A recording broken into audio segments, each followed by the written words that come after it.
playlist on Spotify. I like it. now. I like it. I like it. Hashtag stay the fuck home. And Barney Frank was just on MSNBC telling people not to stay home because he's like, no, we got to protect the markets. Fuck you, you dumb idiot. God, that's 9/11 advice. That's not. Yeah, that's 9/11 advice, not plague advice. It's not. I use the word plague. Maybe I shouldn't do that. I mean, why? The plague might have killed less people. Oof. Yeah, so we're live now. I'd just like to we were gonna play the clip, but we don't want to get taken down, and we might because it's on the MSNBC channel on YouTube here. Basically, it's the last 6.5 minutes of Rachel Maddow. I'll find the link and throw it in here. She's talking to an epidemic expert who's basically talking about how China actually got a handle on all of this. And the biggest thing to note is that literally none of it is happening now. No one is even talking about it. And that should be a little concerning. But Greg, you wanted me to show you. So the market's gapped up. Sorry, go ahead. Yeah, go ahead. No, I'm typing something and trying to listen at the same time. No, Greg, you go. None of that is working. Okay. We should probably share this out too to all the places. That's what I'm doing. Oh, well, that's good. I'll just share it to my own personal page then. I'm sharing to my personal page. So, all right, fine. I don't know why you got to be so needy about it. Jesus Christ! And then I fucked it up because I was busy talking. How dare you? I know. I titled it and then forgot the link because genius. Yeah. So good morning to all our viewers and listeners who are joining us, assumedly in the comments. I have not been able to see the comments yet because I'm busy sharing the thing. So Local Live Network. Let's do that. There's a lot going on. You may have noticed. I was actually I found myself really surprised at the speed at which things shut down yesterday. Yeah, like once it started, I expected it to take a lot longer, and that's the thing. Like the NBA canceled the night before, right? So everybody's talking like, what's going on? And then Trump decides to get out there and just lies. Yeah. Right. And by the next day, they're realizing the economic impacts of themselves. Like the players have it. Okay, that's pretty hilarious. Are you culpable if you keep doing it and you spread the disease to 10 million people over the course of 5 days? Well, right? The first NBA player that tested positive made a joke of it at the press avail by touching every microphone in the room and then testing positive. Before he tested positive, he's like, whatever. Awesome. The president says, and I'm making this up, but it's what's happening, right? Like all the Republicans are saying this is nothing. Why would I care about it? And so, there's a lot of people who aren't paying attention. I mean, just go on Facebook. Sweet fucking Jesus, there's a lot of people that aren't paying attention. It's really, really messed up. Anyway, before we get too deep into this, again, please share this out if you can. You were asking a question about the market's gapped up today, which yes, you used a term that look, first I want the dead cat bounce term. That's my favorite market term I've ever heard. I know. Yeah, it's pretty funny. So what it was Dow was about to start dipping down into the futures cap. So the futures gap. Oh, so gap. Yeah. Did I just spell it wrong? No, you said cap. You're right. Wait. Yeah, I meant gap with a G. Okay, no, you said cap, and I didn't understand. I'm a drug addict. So that's hilariously false right there. Yeah, it's not. Sometimes I wish I was a drug addict. All right, so basically, what I wanted you to do is like explain a few of these things. Because I'm looking at the pre-market stock page on CNN Business, and it's showing me that the Dow futures is up 952. So watch. It's green. It's great, right? That's good, right? Well, the market's open, so that is fully expected after multiple weeks of craziness and an utter absolute bloodbath. Okay. Right. And they started making rumors last night about the fact that they're going to make a deal. Mnuchin's on it. The president's been cut out. Everything's, going to work out, and we're actually going to get some positive things done. So the market is reacting to that rumor, right? And there's a long-standing thing in trading: you always buy the rumor, sell the news, right? Because it's just the way that it works, right? Okay. When there's the rumor is out there and solid is when everyone else is buying, and the second the news goes out, everyone just pulls the trigger and makes profit because it's already been priced in. Okay. It's one of those things that like the dumbest thing about trading is all the people that are doing it. So what happened this morning is the market's gapped up overnight. So that's the futures, right? The market's not actually open. The futures gapped up means if you look at, and I'll just show you the chart right now because I have it set up so that you can only see the first minute of this morning. Okay. You see this big hole? That's called a gap. Okay. Right. And that's basically, this was the futures last night going from 200, 300, 600, 400, you know what I mean? Like that's the futures market is not on this chart. So that's basically that represents people or buyer groups trying to bargain hunt a little here on the big drop from yesterday, right? Yes. and again, like positive rumors. So people want to get in front of that for potential gain or whatever.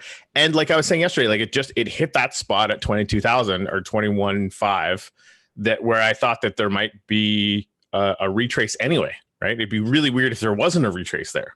Right. Like if it just dropped right through that, we probably never would have seen that in the market at all. So this is every single one of these little bars here is 1 minute of trading. Just to give you context, like this is a very small amount of time. Right. Okay. So just to show you what happened. So it gaps all the way up, and then when the market opens, it goes up even more. Everyone's really that's good, right? Everyone's really happy. Oh, so that's now. Yeah. Right. And the rumor hasn't become the news yet. So once the news comes out, it's going to drop. Okay. Almost certainly. Unless the news is better than expected by a lot, then again the other factors might come into play and it might actually go up. What would be better than expected news that you think would cause something like that? I mean, the thing that the really good traders are worried about is the debt market imploding. Right, which is why the Fed injected $1.5 trillion into short-term loans yesterday, which evaporated like water on the floor of the nether. So here's the thing: world. in the trading world, that evaporated, but in the banks, it didn't. Right, I understand. Like I learned late last night that that was more about banks retaining liquidity. Right, which was weird to me because less than 2 weeks ago, I'm hearing people yell about how amazingly liquid the banks are right now. Dude, they were doing it this morning too. They're on drugs. They're like, no, we're totally prepared for this. And this guy on Joe Scarborough this morning even went so far as to say, no, like we're not leveraged as high. We're much better capitalized, which means like, and when they say they're much better capitalized, banks trade at like 10-1, meaning they borrow 10 times the amount of money they have, or 20-1. These banks are still operating between 100 and 300-1. They're fucking leveraged to the eyeballs. So banks are not in stellar shape. Not at all. And that's the thing. Like wait. Okay, wait. Wasn't that something that was supposed to change after 2008? Yes. Wasn't that one of the things that we put regulations in place to stop? Yeah. Barney Frank, Mr. Retired Barney Frank, was talking about that this morning. Frank Dodd, right? Frank Dodd, right? Yeah. Okay. Exactly. Was talking about that this morning, saying like, no, like we're better off, yada yada yada. They're talking about the shock that we've experienced already. Broadway is shut down. The NHL is shut down. You know what I mean? Like, and this is only the beginning, right? People are only now figuring out they're going to have to stay home. And Barney Frank's on TV this morning saying, no, we don't want a total shutdown. You should definitely go to work if you have to go to work, right? Like that, we're probably going to want to be a little bit more prepared than that. Anyway, the world beard champion has joined us. 100%. Yeah. Aaron, can you hear us okay? Yeah, I can hear you. Can you hear me? You sound fucking sexy as fuck. Although we are getting that clip again. Are you really? Yeah, a little bit. Yeah, using a compressor. We're gonna turn the gain down a little bit. That's better. Are you using like a outboard compressor maybe? No. But we are doing a little bit. We messed around with our audio settings this week because that'll do it. Yeah, our fans are reporting our video content as being consistently quiet, so we bumped it up a little bit. How's this sounding? Because we can go low. I mean, we got tons of room to go lower. It's still clipping out a little bit. All right. How about now? It's manageable. It's manageable. Okay. Yeah, I don't know. Zoom hates our audio setup. Can you go to the Zoom settings actually real quick? I want to make sure that that this is using the right stuff, because we don't traditionally use Zoom. Sherry just said Chasko is postponed, Greg. Oh, that's actually audio. That's good news. That is good news. Yeah. Yeah, It would- drop that down. Oh, that's the only micro. Isn't I that the think we'll thing be we- okay. It's not like we're It's the losing line, words or isn't it? anything. It's just a little clicky. Go to the line option. While you're figuring that Select out, so do we? It says Sicily at Bald Move down on the bottom there. Oh, now we can't hear you at all. If you can still hear us. Anyway, this is I know him as Aaron Hubbard on Twitter. That's a You got great it name. now? You guys We hear me do now? need an explanation on that name, by the way. And he has a podcast called Three Right Turns, which with some light deduction, I see what he it's did like there. right. It's like it's so right, it's left. Yeah, Can you guys hear me now? barely. All right. Yeah, it's quiet, but the clip's better. It's gone. Turn the gain back up now to where it was. Dude, Wait, whoa. You set the input wrong. Okay. Man, do you have like an engineer there? Yeah, they're serious. That's so next week. We do. Yeah, I mean, a pair of phone headphones would sound better, but that's cool. So go ahead. How's this sound? Oh, that sounds glorious. Actually, never mind. I take it all back. Okay. Yeah, we were using some shitty webcam output or something. Well, fucking screw that shitty webcam output. Yeah, no, that sounds great. Cool. So yeah, I put your thing on there. Do we call you Aaron Yeah. Hubbard? That's Aaron's okay. Cool. Aaron's cool. All right. You guys want an explanation? Because I can do it real quick. Yeah, I kind of do. Like I legitimately do. Our Bald Move, the studio that this kind of all spawned from, was originally started by me and two other my friends that all grew up as Jehovah's Witnesses and Hello. religious cult. And we all took the names of various religious figures. So there's Peter Streets, which is Saint Peter. There's Jim Jones, my co-founder of Swizzbold, and then myself, Aaron Hubbard.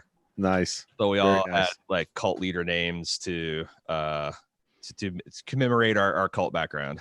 And yeah, the way it says Cecily Bald Move because that's my engineers. Gotcha. Because at the Zoom stuff, we haven't crushed. We haven't crushed the Zoom program presentation yet. I mean, it sounds really good now. So whatever this is, just duct tape these settings. next time we get on, you guys, we're gonna have it all good. Get out the grease pencil and make some Sweet. marks on the desktop. You'll, Yeah. like It's like the Apollo program. Have a big switch. Right. Do not use this input. nice. So where are you from geographically? Where you at? Maybe you don't want to say a secret No, bunker I in the don't care. Midwest. I don't know. I was born and raised in southern Indiana, but I've recently, in the last 5 years, moved to Cincinnati, Ohio, Okay. and we are broadcasting live from downtown Bond Hill in Cincinnati. Nice. Okay. So how old were you when you realized that you were free to leave Indiana? Is that a thing that you? I actually never. I guess I'm not one of the ones that hate the Midwest. I think the Midwest Right. got a lot going to it. I moved here because my ex and I have a 13-year-old, and when he turned school age, we split up when he was just a baby. And I had 50-50 custody. And when he went to school age, that was going to be no longer possible. I was going to go to an every other weekend type of dad situation. So instead, I moved out to Cincinnati so I could stay in his school district and continue that co-parenting. Right. So It's my high tech studio rig. I feel like you're being raptured. You're going. Yep. My roommate's off to go grocery shopping. So The end times are upon us, and I we mean, called home. kinda. oh boy. Greg, I haven't actually met you. Hi, Greg. How you doing? Is Hey, Greg? it's good to meet you Yeah. too. All right. Yeah. I was like, who is this guy? I don't know anything. What's going on? So pleasure. to Yeah. meet So you. now that we got your name locked Thank down, you for Hawk, joining us on such a slow news day. We I know we've got appreciate that. nothing to Helping us talk build about and no videos that we have to get to. But yeah, tell us about the podcast and everything else you're doing, and Yeah. we'll carry on. I've been doing podcasting for about 10 years on the Bald Move Network, and we cover pop culture and movies and television shows and all kinds of fun stuff. And then 2016, Donald Trump got elected and politics came crashing into everyone's life, and it was a big whole hairy deal. And we've spun off since our political kind of talk on Bald Move into Swizzbold, which is a culture / politics podcast network. We have two shows, One Weird Trick that I host with my wife, where we talk about tips on dating and work and sex and just kind of how be healthier and happier. And then Three Right Turns is my kind of political podcast journal where I talk about progressive politics from a previously right-wing perspective, because I was raised, as you can imagine, in Southern Indiana in a religious cult, very conservative, socially, fiscally, religiously. And and because of that, and me having to kind of reevaluate all of my life opinions that I held until like my mid-20s, I feel like I have a good handle on how like conservatives think, or how people that are raised conservatively might think. And I see in the left a lot of people speculate about the attitudes and the heart conditions of people on the right, and most of it's wrong. And because of that disconnect, there's very little conversation that can be had. And I try to have those conversations, acknowledge that people can like try to explain the difference between racism, like in the Ku Klux Klan, fascist, cross burning, versus institutional racism, which is what we mostly talk about today. Most conservative people are highly offended that you would think that they're Ku Klux Klan people, because they don't hate black people. But they also have a lot of misinformation about the black experience and, the history of black people in America.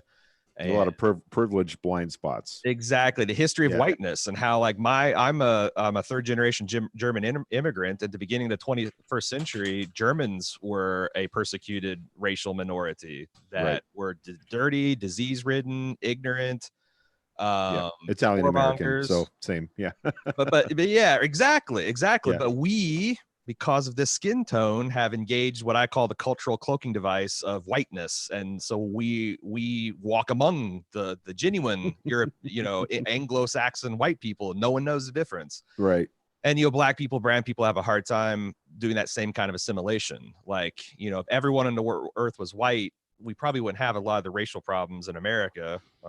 We would find other ways to be dicks. But yeah, I try to figure out, because a lot of people from the left come at people on the right at a very like high level 300 series understanding of racial politics. And if you come from a town like mine, which is 99.9% white, you don't even have the perspective to understand what they're talking about. You feel like you're being attacked. You feel like you're being called a racist, and it just shuts down the conversation. So that's kind of what Three Right Turns is all about. And that's also beautiful. just to try to do a deeper dive. Like, I don't do a lot of current topics on Three Right Turns. It's more of like helping people understand how politics are the way they are, and how you can effectively navigate in that system, and affect positive change. For example, Bernie or bust, not a great way to affect societal change long term in America. You're right. You are preaching to the choir. Yeah, we've been having a lot of difficult conversations with our Bernie leading friends in the past few weeks. Hey, man, I got called a karyarchist, which I had to actually go and look up. It's sort of an all-encompassing boogeyman of repression. You hate everyone suddenly for all the of the time. tools of systemic repression in your work to ruin America. And it was I had to look it up. And I was mad for 5 minutes, and then it got funny, because apparently years ago, when I advocated for the killing off of all primates so they wouldn't rise up against us, because I'd seen Planet of the Apes, that made me a speciesist. Therefore, that's how I guess somebody drew ape genocide. Wait, I gotta get out of here. This is too hot button. Successfully eject. I can't. I didn't actually ever advocate for that. It was just I couldn't imagine how somebody could come to that conclusion about me. But yeah, it's well, that's just like that's something that goes on about the left and right, that like if you are being attacked, then they'll go through your history to find something, whether but there isn't any. That's the thing. This is the funniest thing about this thing, is like suggesting that like Greg is a social justice warrior who would fucking buy the t-shirt saying, yeah, that's what I do. I think social justice is a good idea. I'm wearing my Dave Myers original Angry Snowflake t-shirt this morning. So it's just but I do think that's part of the problem, is the left people are very that's why these attacks work really well in left circles, because left people are super open to the idea that people are crypto, because like how many times have you heard about the guy who's like so good on women's issue and he's such a strong feminist, and then behind the scenes he's sexually assaulting people to go to conferences and do it Right. like, because like a lot of people use the cloak of like, it can't be me, I'm your happy, friendly social justice warrior to prey on people. So like, because that's a real thing, people look for it and people can use that as an attack. And that's I don't upsetting. know how we fight that. All sociopathic serial killers are bipeds, so fucking watch out for those bipeds. Yeah. You know what I mean? Like that, like I've seen this on the right as well, where it's like a clear systemic misunderstanding of how statistics work, right? Like you see something super bad, ipso facto, like anyone who thinks Twitter is real life, for example, I'm like, the reason why the world keeps upsetting you because it's not matching what you see on Twitter. Twitter isn't real. Yes. Very tiny, self-selecting bunch of angry fucking psychos. Right? Like that's. Yeah. And I think that's what we're coming to grips are. People that have lived online are coming to grips with the idea that America is not as progressive as we hope it to be. That's true. Which is not a sign to like just abandon all hope and to give up. Right. It means we need to go out there and make these arguments. The arguments are there. We've seen them. We've been convinced, persuaded, but there's a whole lot of people that don't give a shit about Twitter on politics, don't give a shit about Reddit politics, and they need to hear the same arguments, but not in a like, get on the same page, shit lord kind of way, but in a like, wait, that doesn't work? No, like we've been doing it wrong all the time. What's wrong with us? And see, my whole life, the reason my 3 right turns have been, you're a shitlord, it's not my job to educate you. Oh fuck, okay. Oh well, I guess I'll figure it out myself. And then like you go through that a few times, and then you're like, okay, you start understanding like intersectionalism. Once you understand how all the different privileges kind of overlap and interact with each other, and they're not universal, like it becomes it's like a next level understanding of that, and like starts you can go into situations without knowing anything and just apply intersectional theory to it and be like, yes, this is where the power structures are, here's where it's like being able to diagram a sentence, man. Yes. Like grammar seems weird and fluid, and it is, but like if you study basic vocab and grammar and sentence structure, you can start writing essays, and got a lot of people out there can't write essays. Can confirm. Even on the left, like that's the thing I run into, people from like the coasts that were born with the correct opinions don't have the tools to like evaluate new information, like completely new information, completely new like viewpoints, which is why one of the things I find constantly fascinating is when I'm in like online social justice safe spaces, like a feminist group. I talk about this a lot. Like you get a bunch of white feminists together and they're like, all on the same page and everything's all great, and then a black feminist rolls up. Yep. Says, no, wait a second, sisters, I don't. And then like the suddenly, very dare you? How dare you? We're all in this together. You're bringing us down. You're attacking. You're tone policing. And then like, okay, then you get the black and white feminists all together, and they're finally singing, in harmony. And then a black feminist in a wheelchair rolls up and says, some of this you did there. Like it's like, this is not something that like the left just masters. Right. Or a trans woman enters the room. Exactly. Yeah. Anything like that. Like it's almost like me coming from a conservative religious background, I've had these things come up with people that I love and respect, and be like, oh shit, I don't want this person to think I hate them. I need to shut up and listen. But sometimes left people are bad at that because they just never had to do it before. They grew up in certain schools and certain neighborhoods and certain areas where they just take things for granted. And then when a novel situation rolls up, they get to have the hyper reactive, hyper defensive, reactionary, how dare you moments. And man, you can just see that iterating rapidly through online leftist spaces. And it's a shame, but I think the only way to get through it is to go through it, Yeah, that's I don't know. I tend to spend a lot of my working time in rooms of people who are completely to whom their own privilege is completely invisible. Mm-hmm. I work with a lot of men who are batterers, men who are in trouble for domestic violence, and boy, so like it would be refreshing to me to be in a room full of people that were at least in the same book, let alone almost from a different universe.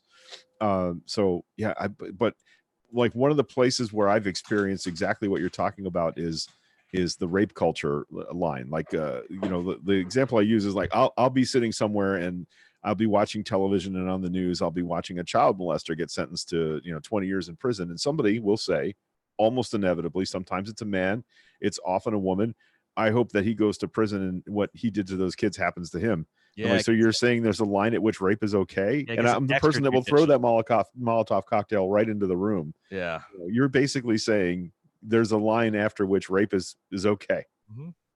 Yep. Oh, how very dare you? Yeah. So, I kind of identify with that, that privileged space, and it's women that get angry at me for that as much as it is men. No one has a monopoly on that, and but anyway, like I said, it's the only way to get through it is to go through it, and the other thing I think that people worry is like, where does it end? Like, where does it end? Are we gonna what's next? Furry rights? What's next? Are we gonna let we're gonna are the NAMBLA people? And you say furry rights because yes, obviously that. Right. But like people are like, well, what if about what child molester was about polygamous? What about bigamous? What about all? And I'm like, it's funny because like every once in a while you'll see a take in an online level where someone tries to do like concern trolling about something that's stupid, and like the everyone in the room, like the black people, the trans people, the disabled people, they're all like, nah, you're full of shit.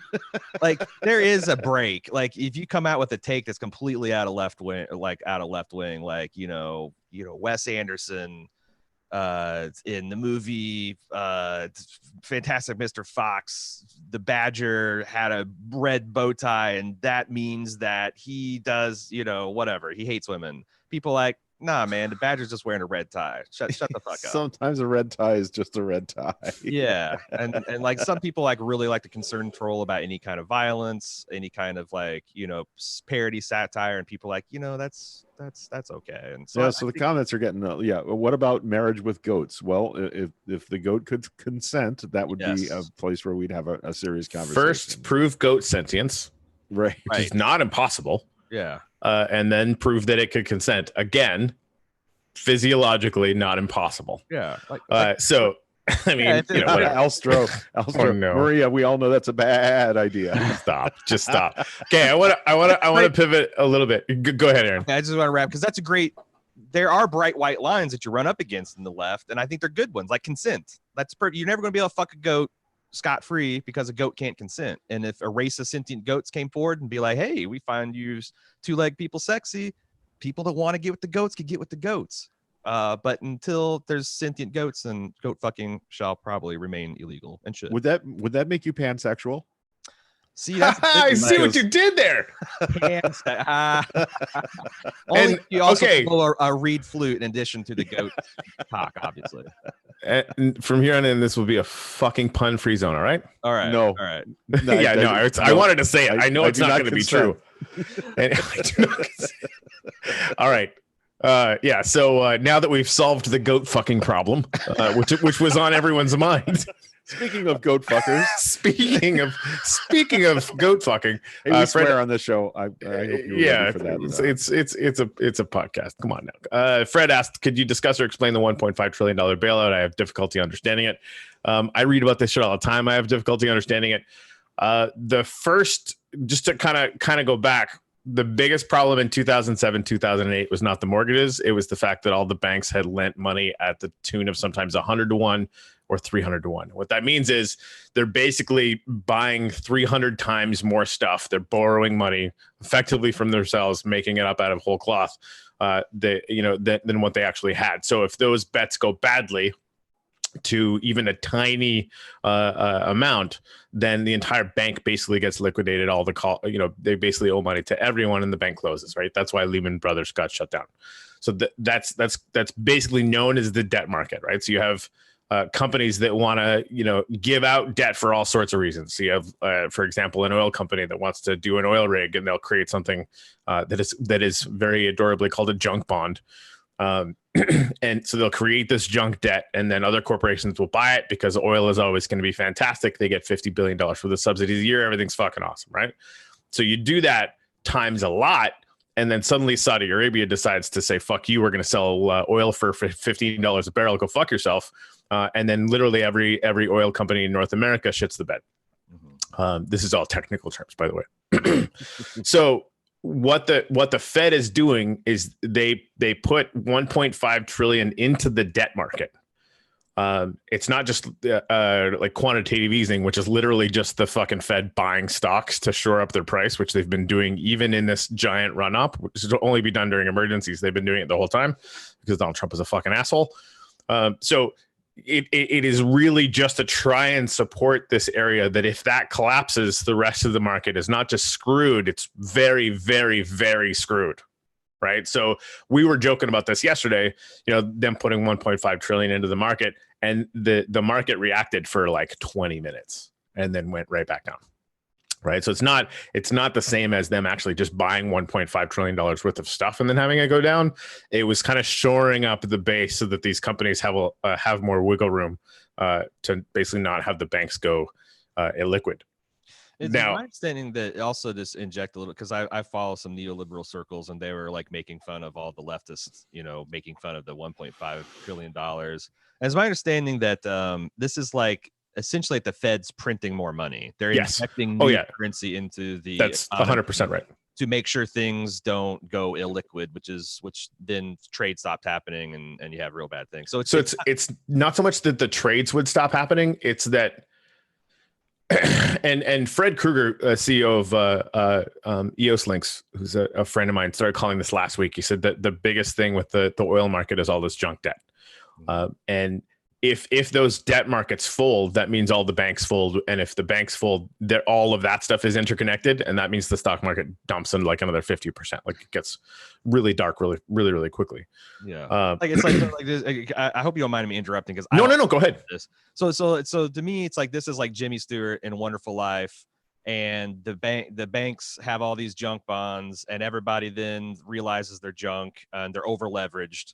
And everyone starts coming in and wanting their money, and you got Jimmy Stewart going, oh, but the money's over in this oil field, and it's over, and they don't have any money, and the bank's going to fold. So the Fed's like, hey, here's $1.5 trillion. Now you have money. You can start paying out these bad debts. Not That's all right. of them, because they're not all going to fold.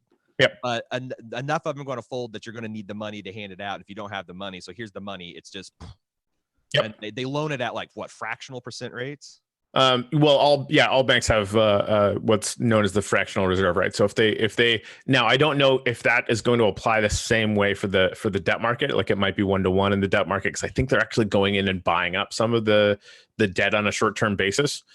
So basically to kind of be an emergency time stamped band-aid. But yeah, it's like $1.5 trillion that wasn't there before that is now. So, I mean, I think that the arguments we were making yesterday are still completely and totally fair, right?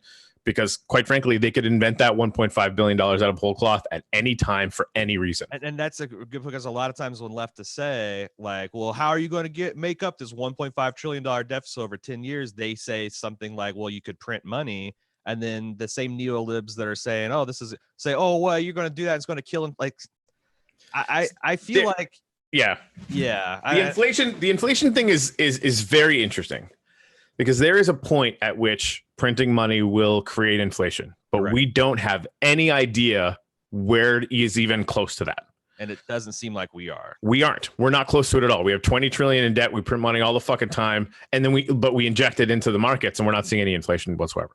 Right. Like I shouldn't say whatsoever, but like extremely marginal year-over-year rates. It's not like 10% or 20% inflation or anything like that. Right? Is there a line of argument that inflation is not necessarily bad for an economy? That only by very dumb people. Oh, okay. Like again, tiny bits of inflation, you can sort of manage that. But all you got to look at is anywhere in Africa where they're having like literal wheelbarrows of currency driving up, right? So like a little bit of inflation, as long as like if you're printing money to do a UBI, for example, right? All that money is actually going to go into the bottom of the economy and then eventually find its way throughout the entire economy. That I would make a perfect exception for. Yeah. And you're going to be able to track and manage it in a lot of ways. But like if you just printed $20 trillion to try and pay your debt, you'd have some serious global issues for that. And they say that really, as long as your inflation keeps at pace with your growth in GDP, you're going to be fine. It's kind of like if I'm a company and I got $100,000 of net revenue, and I take out a loan for $150,000.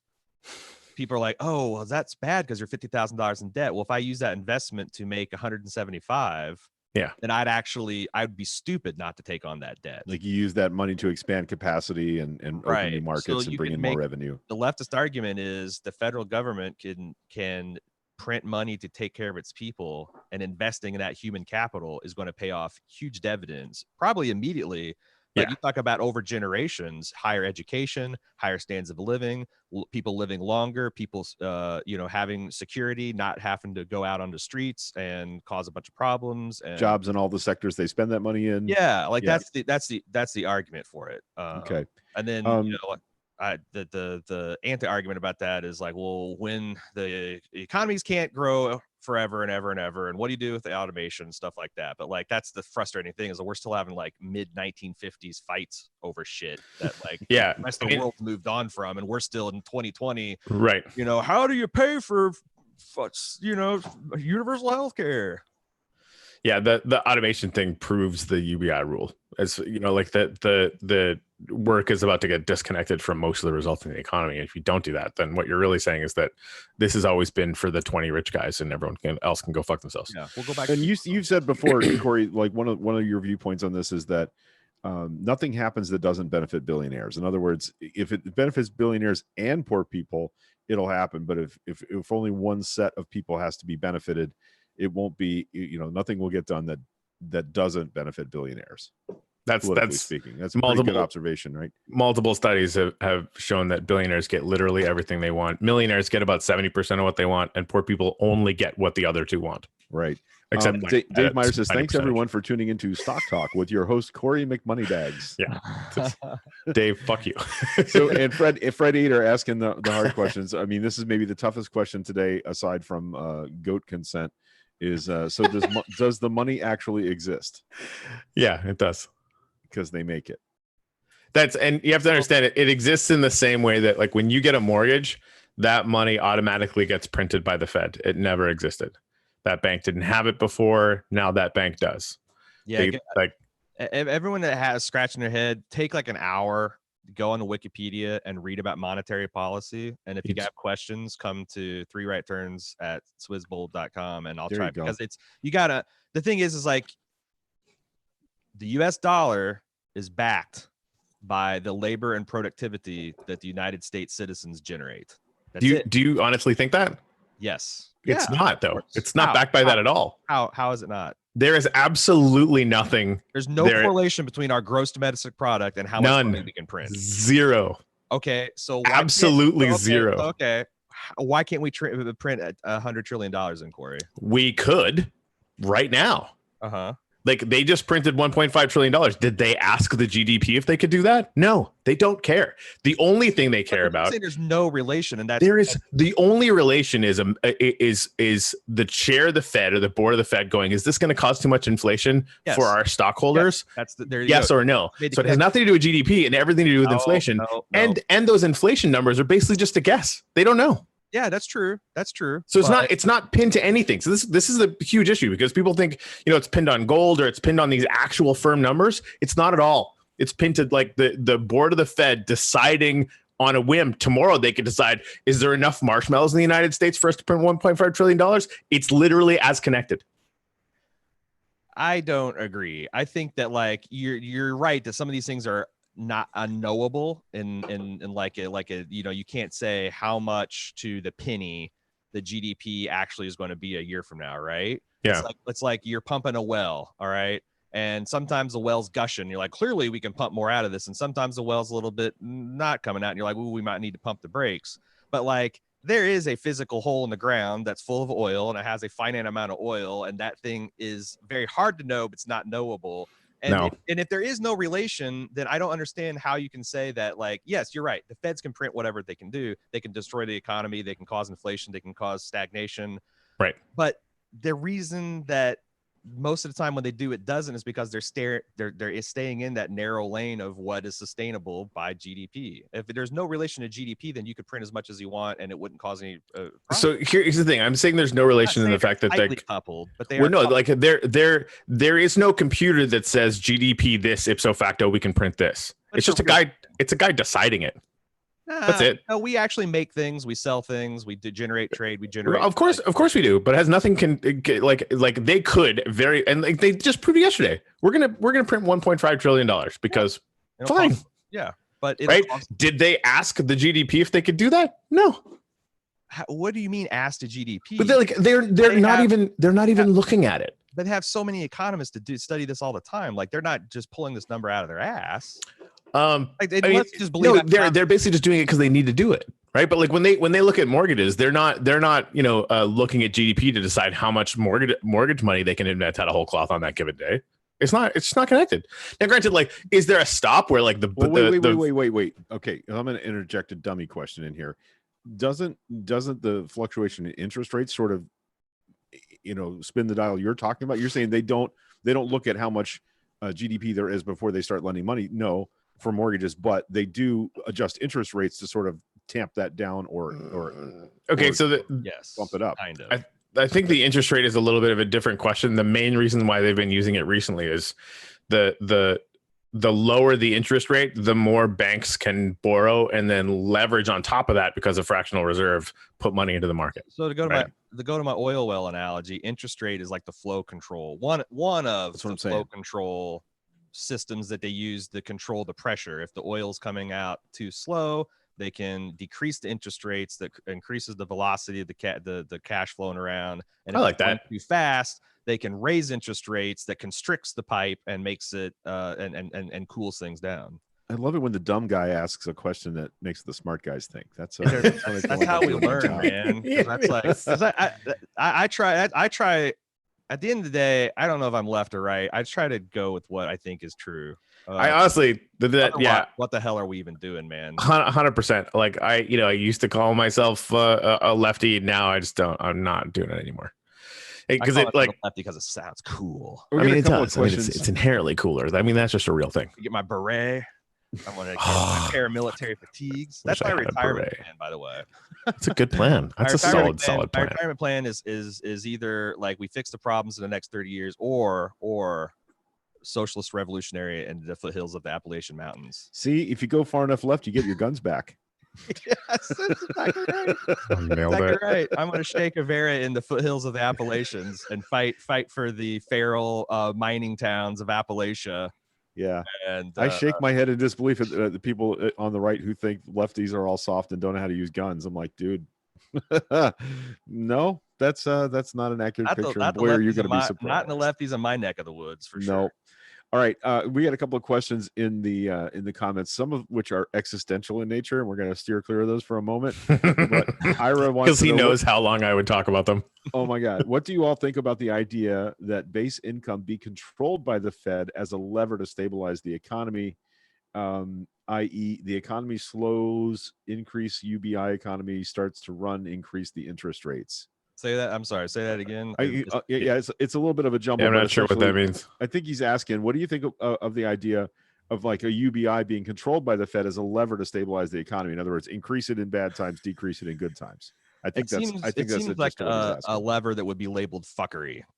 Yes, nailed it. I think that Yang has the right idea that you nail it to GDP. That way, when we make more money, we all make more money, and there's none of this because like otherwise you're going to get Hollywood accounting, where like Peter Jackson made zero money out of Lord of the Rings because damn, Hobbit feet's expensive.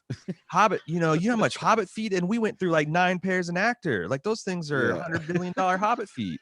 We didn't make any money. I'm sorry, Peter. Okay, at first I thought you said Hobbit feed. Like I thought you did. They have 11 meals a day. Hobbits need to eat, bro. How much you spend on That's Hobbit. a lot of potatoes. So many potatoes. Yeah. The cost of brace. Have you looked at how much a brace of conies costs nowadays at the supermarket? Oh man, that's huge. That's before Corona. That's a thing. Great one. That's a thing. Damn, dude, that's a reference right there. Oh man, yeah. I had to reach way back into my Tolkien childhood to pull that one up. That was solid work. Yeah, so you definitely would want to have it pinned to GDP because it does have a tendency to go up. And then that way, I mean, $1,000 a month would just be the start, which would be awesome. What else we got other than Dave Myers busting Dave my Myers. balls? I love dynamics watching all three of you. Corey, GDP, inflation, stocks. Hubbard, guys, not necessarily though. Greg staring out the window. Those angels outside. He meant Eagles, but Angels is funnier. Eagles. The ospreys actually. We very rarely see eagles here. We do have ospreys every day. So there you go. Yeah, Dave just said hobbits eat 2 breakfasts for fuck's sake. That's expensive. That's, I mean, that's just legit. That's glad we cleared all that up. Go fucking monetary policy. How many breakfasts the hobbits eat? Hobbit economy. It's, we're killing it. Oh my. Okay. You know what I really like? We haven't talked about the fact that we're all going to die once this morning. That what? Yeah, we haven't talked about Corona. They just canceled all my kids' classes for the next 3 weeks. That'll be fun. Where are you again? Sorry. Cincinnati, all of Ohio. Yeah. I was talking about I think it was the some health minister, whoever it was for Ohio, was saying that she expects there to be 100,000 cases in Ohio already. Which is smart. I mean, that's how I think about it. Like, we need to start thinking in terms of trying to get ahead of it. No, I mean, if you look at our growth rate, it's right in track with Italy. And the only thing that might do better is that finally, like on state levels, people are shutting things down like 5 or 6 or 7 days ahead of where they were in Italy. So, but I mean, I don't know. Like I just had a big fight with my dad yesterday. We didn't scream or yell at each other, but I got to the point where he says, okay, all right, okay, which I know it means we're done talking. But he was he's still doing the like, well, this is just a seasonal flu. We're all blowing this up. And I'm like, no, this is like a really novel thing. And most people be fine, but the people that need hospital beds and ventilators, there's only so many to go around. And like I heard in Italy that essentially if you're over 65 with a pre-existing condition, you're put on a morphine drip and kept comfortable. Yeah, you're triaged off into a side room. Right. You get the black toe tag and maybe you'll live, maybe you'll die, but the respirators are going for healthy people that have a high chance of pulling through. And same thing will happen to us. But, have you guys seen the flatten the curve? Like, I think that's exactly right. We have less respirators per capita than Italy. We do. Right. So we're going to have a bigger problem. But, I'm sorry. Go ahead. No, I was that thing about, it's just a bad flu. Okay.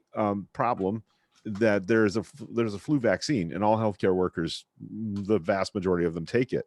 There is no vaccine for this. So therefore your healthcare workers are also going to get sick at a much higher rate than a normal flu season. So, and if they're severely ill, they're taken off shift, then we have to isolate them and anybody they had contact with. So we immediately cripple the response rate for the medical community. So no, not anything like a normal flu.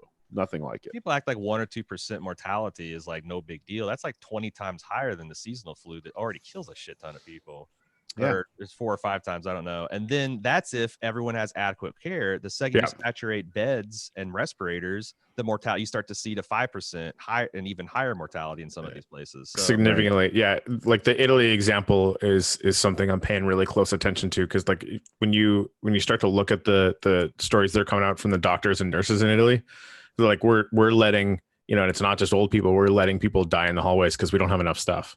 Like the halls are all full of people and they're basically saying, okay, do we save grandma or do we save this middle-aged lady? And they're doing the middle-aged lady. Like they're having to make triage stuff based on scarcity of stuff just because everyone gets all infected at once and it just swamps the hospitals. Like swamping the hospitals is going to be the worst part of this whole thing.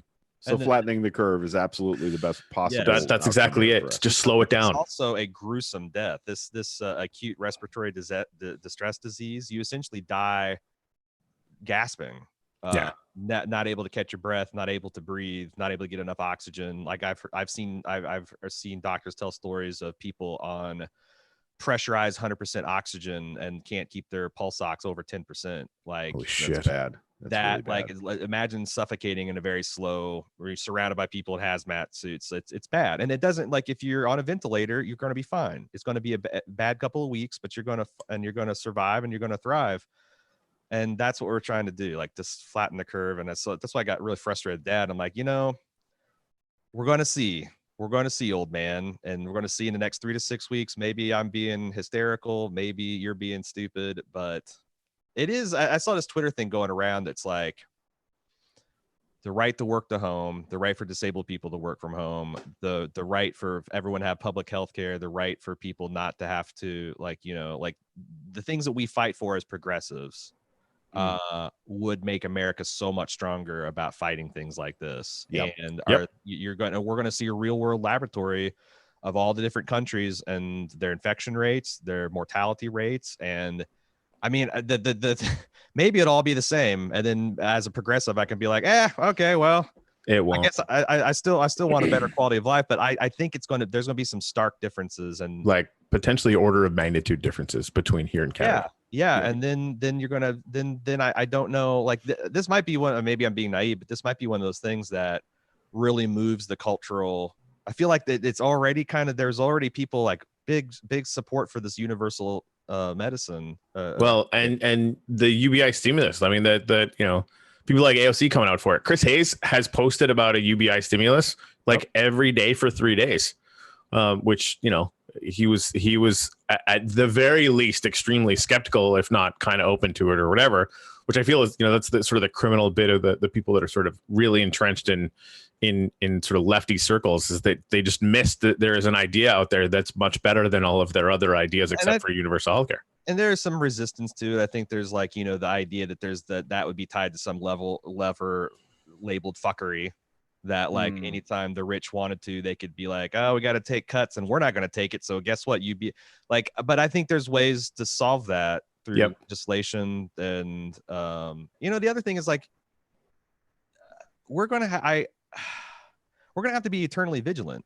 Like the way they say about in the movies, you know, like the price of freedom is eternal vigilance, but we got to do it about like our society. Like, I feel like the big problem the last 50 years is that life has been kind of sort of good for so many people that we just stop paying attention to the things that are matter and important. And we stopped pointing out the benefit of the EPA's existence. We stopped pointing out why Superfund cleanup sites in the 70s were so critically important to our Great Lakes are no longer on fire. Right. It's been a huge success. I live 5 miles from the largest Superfund cleanup site in my state and the third largest in America. And it's in Florida. Nobody ever, you think of, like, you know, missile test ranges and nuclear storage facilities. The industrial plant on the Anklet River just near me in Pinellas County, massive Superfund cleanup site. And it would be, you know, a toxic hellhole if they had not turned that around and charged the companies that did it millions and millions of dollars in the 70s to make it right. And you still can't use the land. The land is sitting with a 10-foot barbed wire fence around it for the next 50 years. And even with that early effort, you know, to change that, you know, but we stopped emphasizing how important that was. We stopped emphasizing how important, you know, financial control systems were, economic control systems were. And the eternal vigilance thing is what we forgot to do.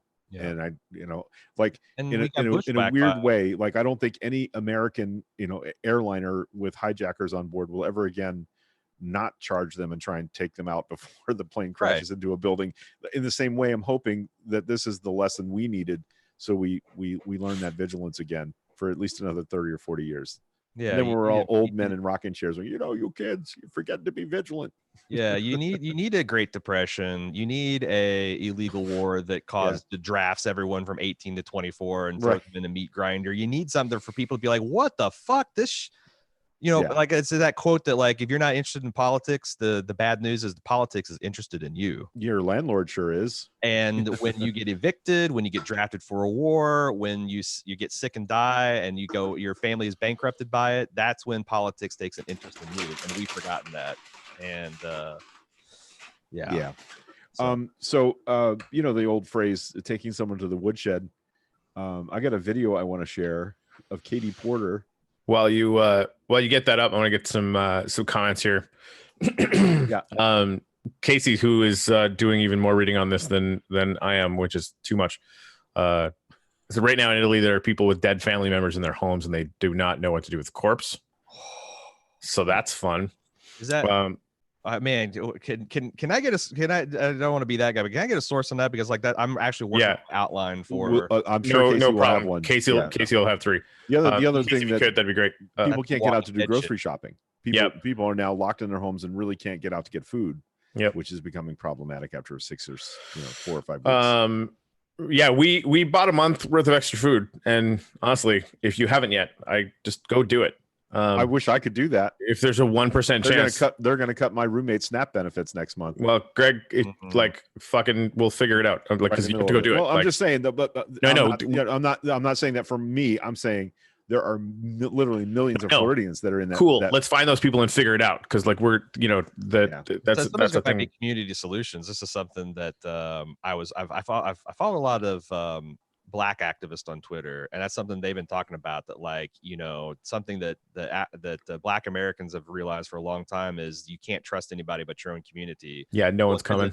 When their schools are getting canceled, they're starting to put together community food banks and community daycares and stuff because like the act like the federal government's going to come in, especially under this administration, and solve everyone's problems. Like, if you need help, ask for it, and reach out to community leaders, reach out to people with podcasts and videos that have voices, and we'll see what we can do. We're going to have to really take care of each other, though. Dow is dropping below previous lows and has completely filled that gap from the futures. So Carrie, who's over in the Netherlands, said so I actually want to get back up to our initial one. One estimate here for the region in the Netherlands that has the majority of the cases is 4% of hospital workers are already positive. Oh, that's good. Here's stupidity. They told everyone to stay home if possible, yet send your kids to school still. We kept our kids home today. We might get a fine for keeping our kids out of school. I told them to come to my house and verify if my kids have allergies or common colds or corona or not. Then our PM came out to say that we needed schools open in order to keep essential personnel available to come to work, which is actually what we've been talking about. It's all fun and games when you cancel the schools until all the nurses are like, wait, I got to stay home. So that's a whole thing. Yeah, there are downsides to closing school systems. And particularly poor kids that get their only nourishment every day from the school. Like I listen to the King County, Seattle area authorities that they talk about. They have a plan to try and get food to those kids that they have identified as being food insecure in their homes. We don't have any such plan in my county.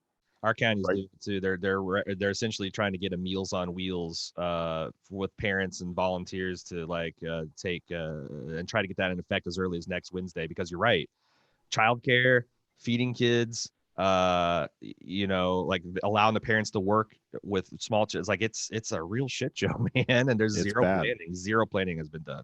Yeah. All right, so let's go to Katie Porter for a minute. Is that cool? Yeah, and then I maybe we could play the audio to that Rachel Maddow thing, because when you find out, or I'll just talk about it. Yeah, I'm just worried about. No, I'll outline what the guy brought up. All right, so Katie Porter takes someone to the whiteboard, not the woodshed, is what we're doing here. Let's see. We got audio. There we go. For someone without insurance, do you know the out-of-pocket cost of a complete blood count test? No, ma'am. Dude knows he's in trouble right now. Do you have a ballpark? With a copay, ma'am? No, the out-of-pocket, just the typical cost. I do not, ma'am. Okay, a CBC typically costs about $36. What about the out-of-pocket cost for a complete metabolic panel? Ma'am, I'd have to pass on that as well. You have any idea? You want to take a ballpark? I would say $75. Okay, 58. Getting closer. How about flu A? The flu A test. Ma'am, again, I would take a guess at about maybe 50. 43. Flu, this is like the price is right. Flu B? Too high. I would probably say 44. That's good. How about the cost of an ER visit for someone identified as high severity and threat? I'm sorry, ma'am. What was the question again? How about the cost of an ER visit for somebody identified as having high severity or high threat? High severity, but ma'am, that's probably about $3,000 to $5,000. Okay, that is $1,151. This all totals up to $1,331. That's assuming they aren't kept in isolation. Isolation can add up for one family already, $4,000. And fear of these costs are going to keep people from being tested, from getting the care they need, and from keeping their communities safe. We live in a world where 40% of Americans cannot even afford a $400 unexpected expense. We live in a world where 33% of Americans put off medical treatment last year. And we have a $1,331 expense, conservatively, just for testing for the coronavirus. Dr. Redfield, do you want to know who has the coronavirus and who doesn't? Yes. Not just rich people, but everybody who might have the virus? All of America.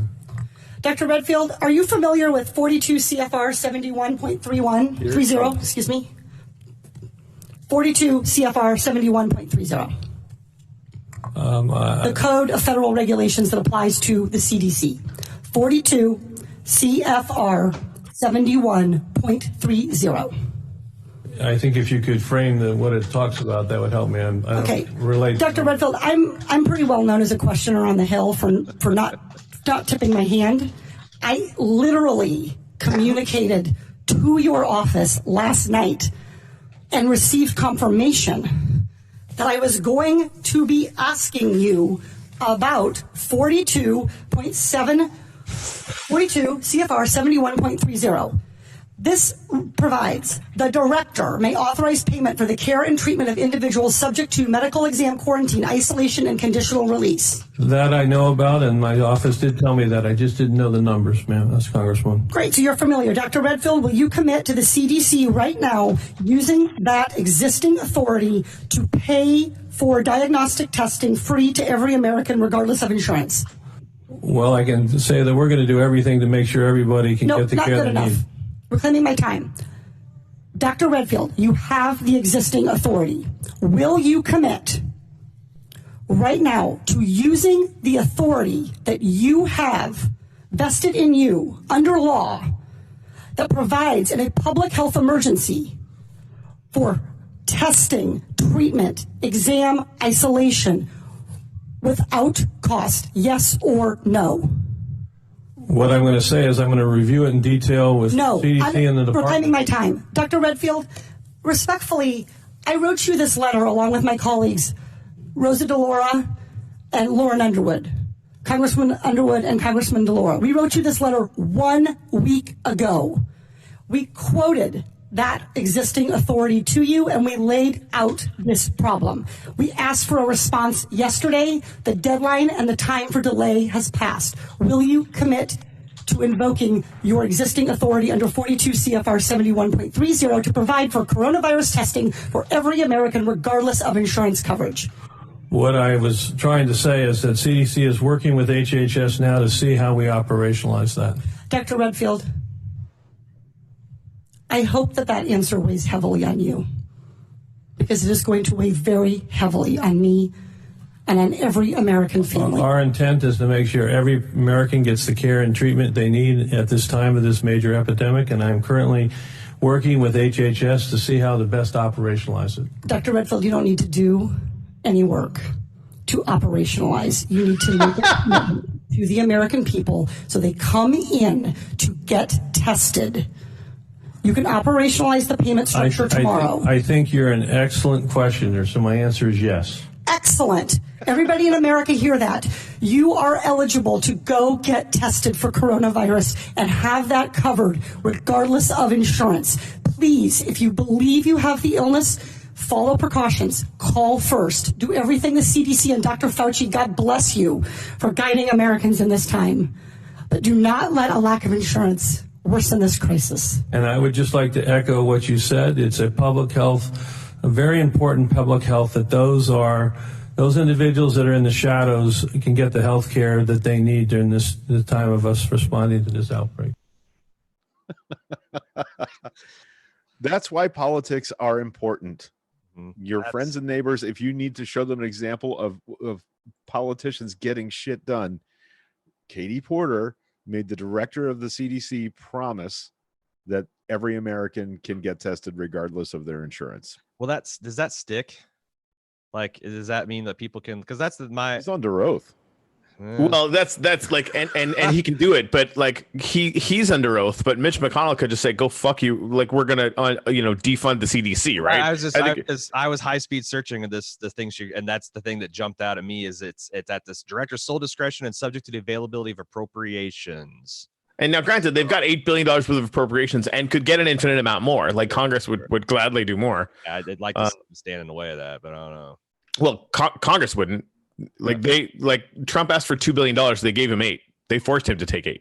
So, that I'm not too worried about that. So Casey was actually outlining and I just posted the link to the video. So Rachel Maddow's interview last night with the epidemic reporter Don McNeil, who's investigated what China did to control the coronavirus epidemic there. Excuse me. If you have a temperature and they check at the door to every single building all the time, you're required to immediately report to a fever clinic. White blood cell count is done. CT scan of lungs is done, and they just do a couple slices. This is really struck out at me. They have a portable CT scanner that can take 2 slices of visualization of lung tissue. They can do 200 a day per scanner.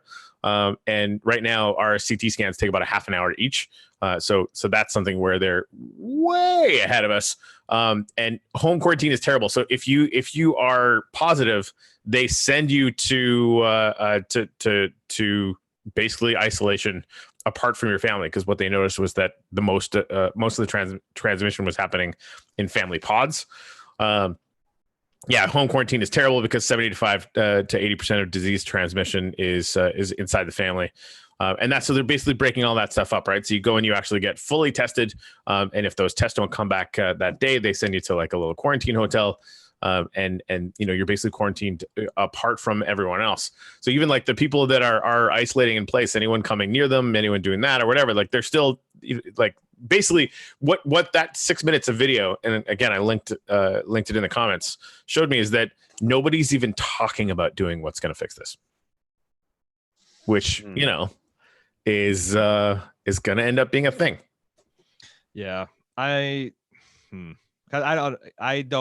honestly don't know. I'm not an epidemiologist, and I've seen like a lot of people argue a lot of different things in the last couple of days. And that's one of the most frustrating things is for the first time in my adult life, I've found it very hard to get my hands around good information, consistently good information.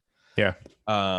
And I could see where people are saying that if you have a large family group, if you got like 8 people in there of all various age ranges, that you'd need a separate quarantine facility. But like in a situation like for me and my wife and my kid, I don't know. I like it's the thing that I've come away with this last day or two is that if you feel sick, but you're not short of breath, you're not, going into this respiratory just distress, that, with the resources we have available in the United States, the best advice is to just stay home and only seek medical treatment if you need it. Because testing at this point, it's too late to it's my understanding it's too late to like trace people down and like stop like the pandemic. Correct. Like trying to keep it in Wuhan, for example, that we're past that now, right? Now like they had it in one city. Now it's everywhere. about flattening the curve, and but again, if you've got I know a lot of people in this situation. You got young children, you got children under the age of 1 or 2. You got elderly parents that are living with you. You've got large and this is the thing is like we're not talking about upper class people here, are we? We're talking about people that are having whole families living in one, extended family honestly, like house. Let's take your family as an example, right? Yeah. Right. So any one of you leaves the house for any reason, comes back, and one of you gets sick, right? Might be the person who left the house. It might not be, right? You have to assume everyone in your house is infected, right? Symptomatic or not, right? And so if anyone in that household, because we're all talking about it, we all kind of know about it, right? But if people that watch Fox News, if one of them gets sick, is say the dad gets sick or something, the wife's going to go out for to get some shit. She's probably positive, and she's going to go out anyway, right? And so like the draconian level of stuff that happened in China was the only way that they could stop that pandemic, basically taking out 2% of their 2 billion people. Right. And it's harsh, and it's going to get harsher because again, the hospitals aren't going to be able to help you. Right. So it really is going to get to that point. Like if unless Italy is somehow just a really weird, exasperation of some collection of things that we don't understand yet, or Iran is, or, any of these countries that didn't, start this stuff early. I mean, I haven't seen a piece of evidence yet to suggest that we're not 6 or 7 days away from that. My only hope is we are 6 or 7 days ahead of Italy from like shutting everything down. Like we haven't right. That's true. Federal level, but like a lot of our states, are doing it. They're saying the federal, okay, we're getting no central gut. That's we're right. Gonna do it to ourselves. That might save us. And canceling NBA. That's the thing. Like I was arguing with some of my friends, like they're still like, oh, this is not a big deal. I'm like, look, man, going back to what we talked about earlier. when you got billionaires voluntarily giving away hundreds and hundreds of millions of dollars, they're scared. They are scared. So this is why this is different from Ebola. This is why this is different from SARS. This is why it's different from the swine flu, avian flu. This feels real. This feels like a real like pandemic that we haven't seen for like 100 years. It's a novel disease. We don't have any natural immunities to it. We don't have any vaccines for it. And like, yeah, if that's, but the thing is, Corey, it's like, if we fucked up and we're already too late, it will eventually look like China, or we'll have a death rate exceeding 10%. Yeah, well, that's the thing. Like, China did way more than we're doing. Like, my worry is that, you know, it could actually be worse, right? Now, granted, like, I don't think it's gonna be 10%. Like, I think, because again, when you look at South Korea as my kind of favorite example, even though like they're way ahead in testing and they're actually doing contact tracing still, and they're doing a lot of things that are right. You know, their death rate, I think, came in at like, you know, 0.5% or 1% or whatever, right? Which is a lot better. Just like one or two times more than like a seasonal flu. 5 to 10 times worse. All right. Yeah. So what do you think? So like, here's something I like to think about. Because this is so fun. Can we go back to the goat fucking, please? United States, because like I used to, as a conservative, I used to be a big fan of Tom Clancy novels. And hey, as a progressive hippie, I also was a fan of Tom Clancy novels. Oh, yeah. So like he had one where he game planned the global Ebola pandemic. I did not and it's interesting. I wonder how, and this came out like 20 years ago, and since then we've had a whole, you know, this uptick of these sovereign citizen type, these 3%ers, these you know, guys that think they're, you know, the people that get all upset about Operation Jade Helm. I guess we're going to find, if we actually have to have a nationwide quarantine enforced at the end of a gun, it'll be interesting to see how much they're all talk and how much they're willing to like shoot it out with the feds coming with the test. Honestly, like, the feds should steal their plans. What? They should The feds should steal all of their made up plans. yeah, right. Just actually call it Jade Helm and roll in the test. I mean, fucking sure.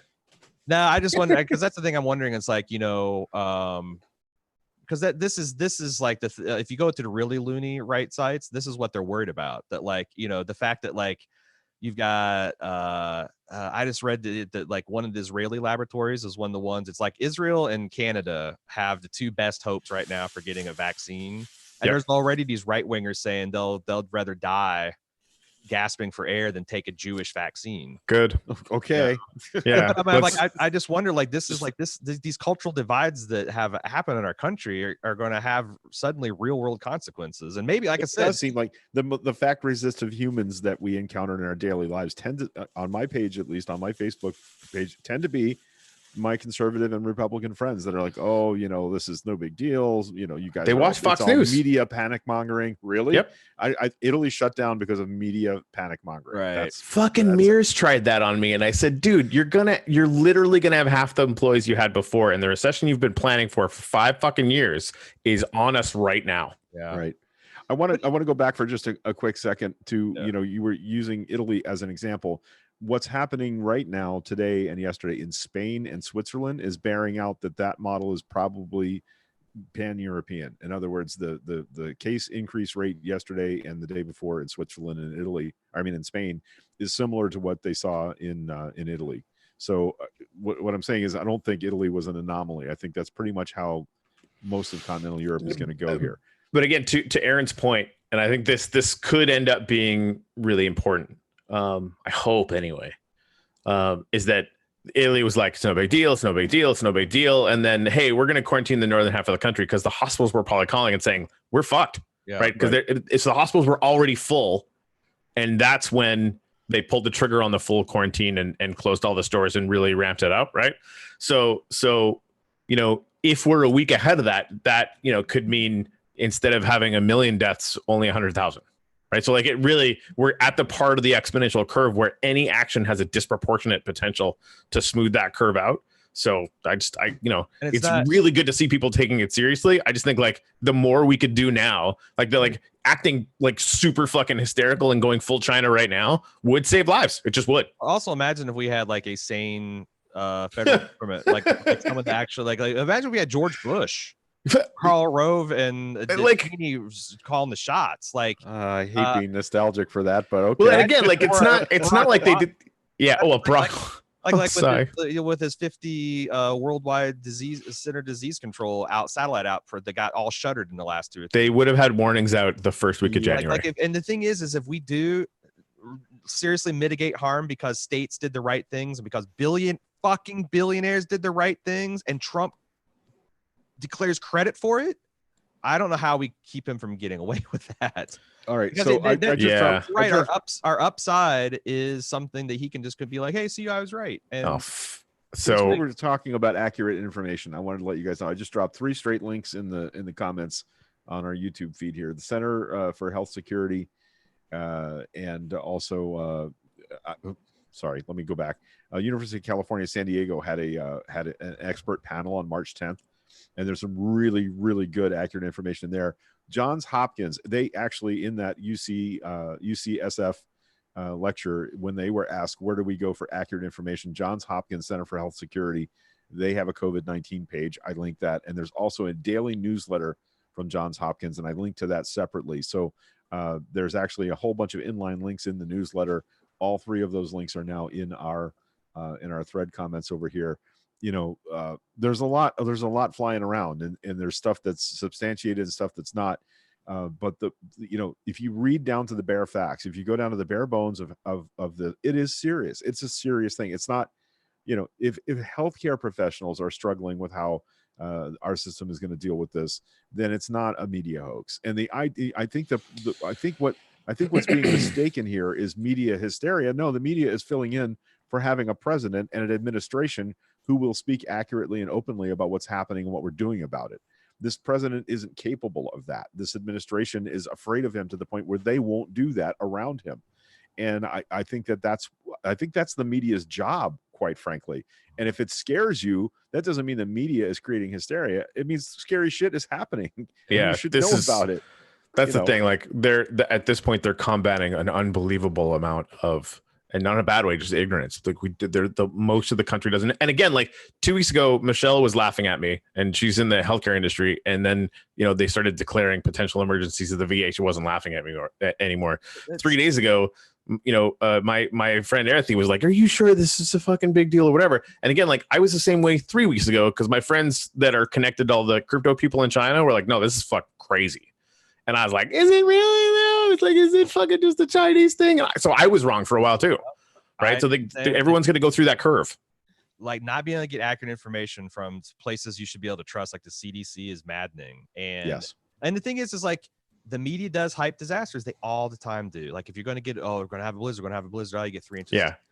Yeah. This is like this is like predicting a hurricane, and like it never hits, and then like the 7-day forecast showed it could hit like Texas or Florida.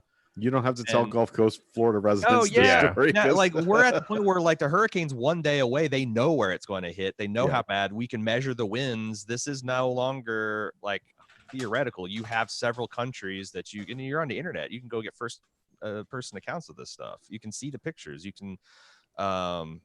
I was the one that's like, yeah, they always do this with the flus, and like I remember SARS, I remember all this and that, but this feels like it's different. And again, look at what society is doing. Like it's no longer the news manufacturing like panic stuff.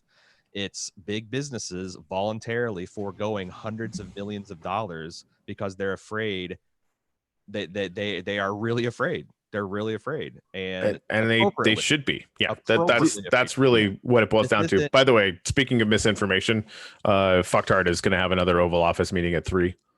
Press conference. Well, press conference, whatever. He's going to talk into a microphone like he's fucking smacked on snorted Adderall. And honestly, like I want to caveat this by saying this is credible but utterly rumor. And this is from Fred Krueger, who's been right every single time that he's suggested anything at all. He's my buddy, who's the CEO of EOS Links. Said that there's a very real possibility that everything is going to get shut down on Monday, like all travel. So like my mom had a flight out planned for the end of the month that I thought was too late, and just changed it to a week from now, and even that might be too late. And again, total rumor. So like take that as like a 5% possibility, but like that, who fucking knows what he's going to do, right? Because like he's going to panic, he's going to be erratic, and that's been my biggest worry the entire time. Like if somebody's finally got it through his head that like showed him a picture of what the inside of a hospital in Milan, Italy looks like right now, he could just fucking start flipping out. Yeah, it's super constructive. And that's the thing is like, there's entirely possibility that we avoid the human catastrophe and we fully experience a financial catastrophe, because there's going to be like, that's the other thing. I was talking to my dad. I'm like, how do you think this is not going to be a big deal? Because like the supply line disruption is about to hit us when like China ground. It already has. Weeks. Yeah, like this is going to, I don't know, Great Depression, but it's going to be a recession just as, and that's, I got a lot of millennial friends. I'm a Gen Xer. No one gives a shit about us Gen Xers, but I got a lot of millennial so friends. Sad, right? Jesus.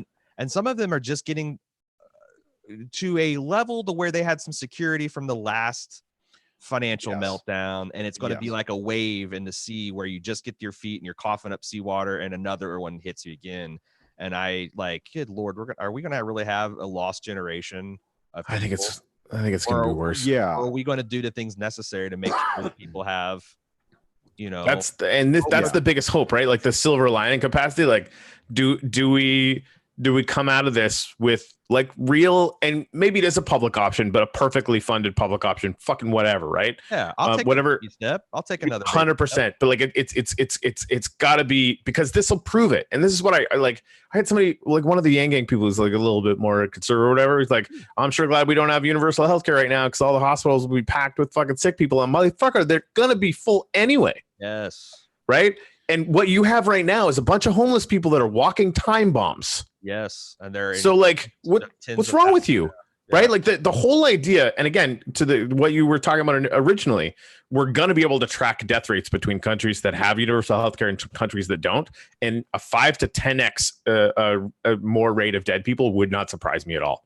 Yeah. It just wouldn't, because they're going to be infinitely more capable of dealing with this. And now, granted, like Katie Porter, Katie Porter did a huge thing to kind of move us in the right direction there, and hopefully that creates some momentum, and it just, we can actually create some big systemic change, and then Bernie can go, "I was right, motherfuckers." And I'm like, "Yeah, on policy, you were dead on." Yeah, I want to go back to the economics of this for a minute. I live in the Tampa Bay area, West Central Florida Gulf Coast. We are 80% dependent on tourism. And everything tourist related shut down yesterday. All completely. Spring training canceled, Airfest at MacDill Air Force Base canceled, all major concerts and big sporting events canceled, Bay Area Renaissance Festival canceled. This is actually as bad as the 2008 crisis was for my community, and we were one of the worst hit areas. There's a reason in The Big Short they came to Florida to investigate what was happening, in the course of that movie. They actually visited Lee County, just south of us. Lee County and Pasco County, along with a couple of counties in Nevada, had the highest mortgage foreclosure rates in that crisis of anywhere else in the country. This is going to be worse for us than the mortgage crisis. And I think so too. When Katie Porter was talking about 40% of people being $400 emergency away from catastrophe, that's the ALA score, asset limited, income constrained, employed. That's a score that United Way uses to talk about poverty and deep poverty in communities. My county is at 48% and expected to rise to 52% in the next year of families who are that $400 disaster away from being homeless. And we already have a record homelessness problem in our county. I'm actually, that's more than people getting sick and dying. That's my huge concern right now, is if all those people have to stay home from work, if restaurants close, we have a massive local festival coming up where everybody is crammed into our downtown core, where there are 20 restaurants and bars.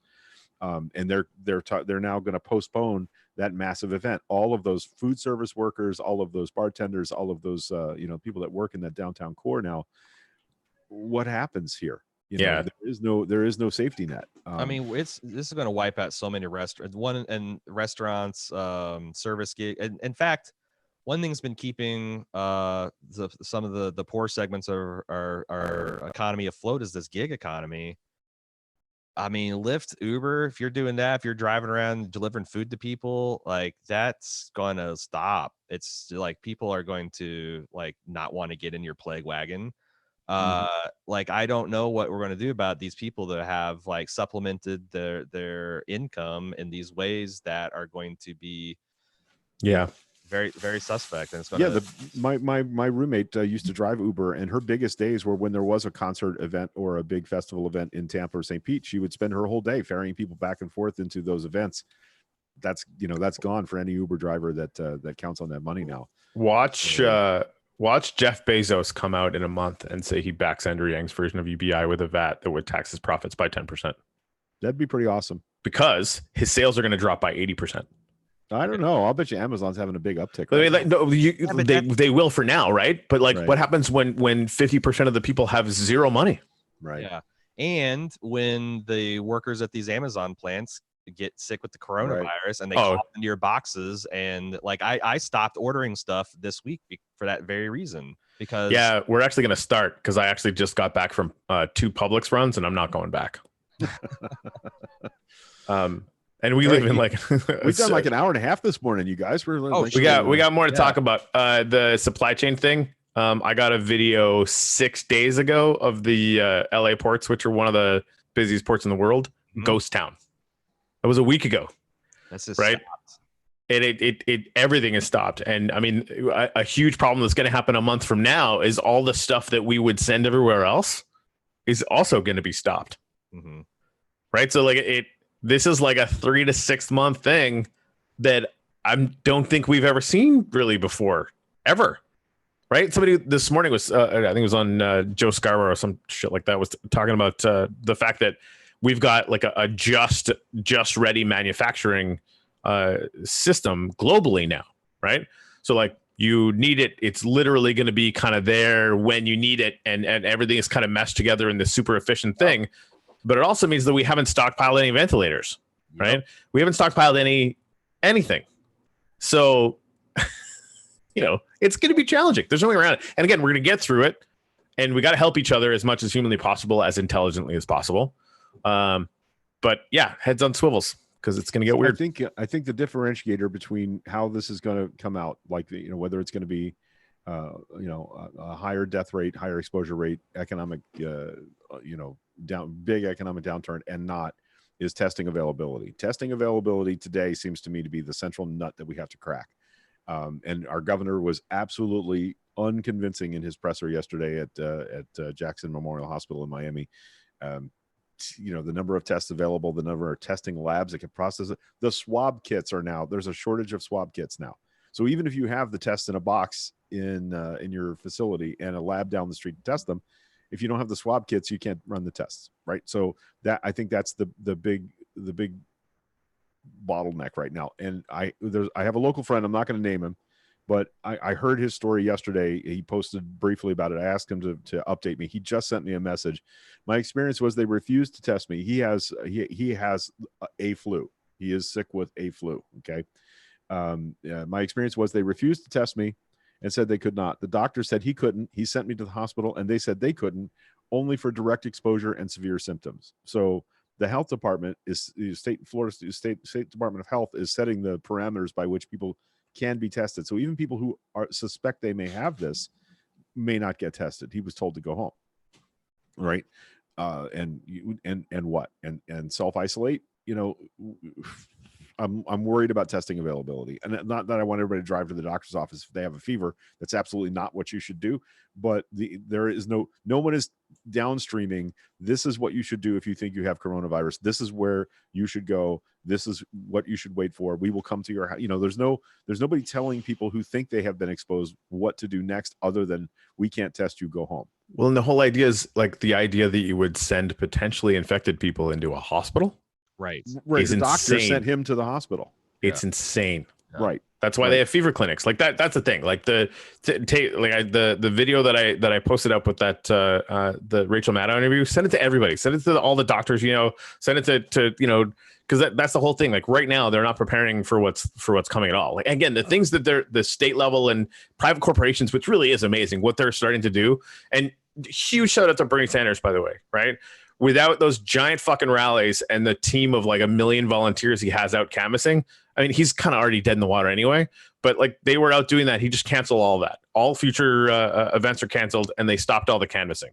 This is like a non-trivial thing that he's done for his campaign. He literally just ground it all straight to a fucking halt. So kudos, because that was the right thing to do. Tuesday is election day in Florida. That's the thing. Mail-in ballots are going to be. That's all the marbles right there. Yeah, where are elections next week too, and I meant to do early voting, and then I don't know what I'm gonna do. I got mine. I just got to drop mine in the post box. I'm good. It's crazy, and there's like so much. I gotta be taken off, but there's so many things I would like to. I can talk for another hour or two on. Yeah, dude, we'll have you back. I knew Greg would like you as much as I do. So 100%. And I think like everyone's gonna be stuck at home, so we might as well just go live 24 hours a day. But we actually talked yesterday about like the social distancing thing. We need to be thinking about this as maybe a way to stay in contact with people if you have to be home. So we might go an hour a day for the next couple of weeks just to make sure everybody feels like they're not alone. We'll find something to talk about. Sasquatch, for instance, all sorts of stuff like that. Yeah. So, no, I'm interested in a lot of stuff you guys talk about. You're like the whole secular church thing. We can spend a half hour on that alone. That's I just fun. Like there's so few people you can just like tear apart and have like a good left on left discussion on things like monetary policy and that's the thing. Like a couple things that I'd love to talk about more is like you talk about how the right wingers are in their echo chambers with Fox News and stuff. Is like, how do we make sure that doesn't happen to us? Because I already see signs in some parts of our community where we're quite willing to be that unthinking and careless with sharing of information and running with things. Like how do we stop that, not just individually but as a society? How do we prevent authoritarianism, stuff like really that's the kind of shit that I'm really interested in talking about. Yeah, me too. Things calm down or we get bored enough, we can talk about the things we need to do in over 100-year time spans and 30-year time spans rather than just like what we got to do to survive for the next 6 weeks. Yeah, exactly. Right. Yeah. Like we just wanted to survive the Trump administration. Now it's like, can we make it to June? Can we make it to the elections? Are the elections going to be canceled? That's the thing. If the Spanish flu pattern is an indicator, Spanish flu went away in the spring of the year of 1918, but everybody quit worrying about it. But when the weather got cold again, it came roaring back. Yeah. For the record, there's no evidence that this is linked to the temperature of the air. Okay, but people are packed into tighter spaces in the wintertime than they are in the summertime. Right. So any kind of pandemic thing is more likely to be severe when the weather turns cold. My point being that if that happens in October, I've been saying all along the president can't cancel an election. Yeah. I think again, try. Yeah, he's not supposed to be able to hire a fucking a sexual assault guy for a Supreme Court justice. So my last 3 years have been like, you're not supposed to be able to do that, and then they do. Exactly. It's the same problem. No, that can't possibly happen because of our system of checks and balance. Fuck. Not again. Sorry, we depressed Dave into running away. Okay. Sorry, buddy. Reality's a pain in the ass. By the way, the markets are going to flatten out. They're probably going to be zeroed from that 1500 level gap, 1200 level gap. Good times. Yeah, I thought it would actually go up. I don't feel bad about being poor. I'm like, it's more people, at the food bank with me. That's all. I guess. That's funny because more company. My notes on these shows have had to change so much in the last 2 weeks because one of the things I was talking about, like the one Trump thing that he can claim is like the economy for like people with 401ks is really good. I had a 401k and like not anymore. It was double over what it was in like 2008. But no, I opened up a letter last week. It already lost 15%. And when I open up my next letter, it's going to be, I've already heard people say it's wiped out. I can go online and confirm, but like it's bad. So the middle class, people aspiring to be middle class are going to look at their retirement accounts and be like, what the fuck? If you're close to retirement of progress in 2 weeks. Yeah, no, it's before too long. The Dow's going to be at like 16K, 17K at a bare minimum, which means that everything in the Trump administration will be zeroed out. And never forget that the wealthy people they are licking their chops. Yeah. Oh, yeah. They're going to take their massive cash reserves. They're going to buy all the stuff at a discount. It's worse when it comes back. Because our economic cycles is go around these bust and booms. They're going to be buying everything at a fire sale discounts, and they're going to be even more wealthy. The wealth inequality is going to skyrocket after this disaster, just like it did the last time. So that's good. That's some good news. It will be ultra ultra wealthy. So I agree to that fully, but it's actually significantly worse. They have all their money in hedge funds, and all their hedge funds are shorting this market right now. So they're making way more money in a very, very tight, compressed bit of time. Like they'll have record years because all this stuff is like if me as a guitar player who reads a little bit knows exactly where this market is going, you can bet your ass they're shorting this. They're actually talking about making shorting illegal as an emergency, which I don't think has ever been done before, but would probably be a good idea. We're living in those just interesting times the Chinese proper have always warned us about. Right. All right. Well, what the hell is that real with the Andrew Gillum thing? Oh my God. Well, I'm looking at what appears to be the police report right now on Twitter. What? Yeah, but it's the first thing is Candace Owens from that. So is this just fake? Oh, I forgot who Candace Owens was there for a minute. Yeah, you know what? Let's not even. Yeah, good idea. Let's not even until we have a better source. I like it. But yeah, Sherry in the comments remind us that Andrew Gillum is trending on Twitter right now. So we'll see. Who is it? Help me out. Who's Andrew? He was the young African-American Democratic mayor of Tallahassee that ran for governor and came, a half a percentage point from reading Ron DeSantis. I worked very hard for him as a candidate in 2018. I worked for a PAC that supported progressive candidates, and we were on doors for Andrew Gillum and Bill Nelson all through the season. So, I see. There's okay. Yeah. All right. Well, we'll see. Yeah. Well, we may have to go there tomorrow, but let's not do it today. I like it. Yeah. All right. Hey, thank you very much for joining us. This has been a lot of fun. And anytime, like we say that we love having guests. It makes us smarter. We don't always look smarter when we have a guest, but hopefully I didn't lower the quality of discourse here. Not even remotely. I mean, we would never have gotten to goat fucking if you'd not been here. Trying to make up for the goat fucking with the monetary policy. All right. That's going to do it for hashtag coffee today. Like I said, Corey and I are talking about going on for an hour a day. It'll be random. It'll be whenever we both have time. But Sunday morning, 10 o'clock, the Church of Reason meets in our Minecraft server. If you have Minecraft Java Edition, you can join us in the server. You would need to message us so we can get you whitelisted into the server to come participate. But we also stream that on YouTube, so you can at least watch and learn about what we do there and why it's a cool thing. And then we're back Monday with another hashtag coffee show at 10, and Wednesday and Friday, and so on until everything is fine and we can retire and stay home and not have to talk about stuff anymore. That would be fucking awesome. But we do it anyway. We probably would. We go back to talking about the M Drive and right. Yeah, we could just go. Yeah, we could go on Aaron's show and just talk about movies, not intelligently. But well, you could. I couldn't. I don't know how intelligent we talk about that stuff, but we do have a good time. I mean, you dropped like 9 solid, perfectly topical references in an hour and a half. So feeling watch pretty a lot good of television, about that. watch a lot of movies. It's one of the nice things about the job. Corey lived in an igloo for several years in the Arctic. It was not an igloo. And he missed a lot of TV references, and once in a while I'll drop one and he's just like, that's true. It was a bus and I didn't have TV. Okay. So it was not an igloo. You lived in the Arctic. You lived in a converted bus. Yes, sir. Okay. In the Arctic. That's so much cooler. Yeah. You remember Ice Road Truckers? Oh yeah. That's where Corey's from. That's my hometown. Yeah. Nice. Yeah. Ice Road Bussers. Yeah. That actually happened. That did happen on a number of occasions.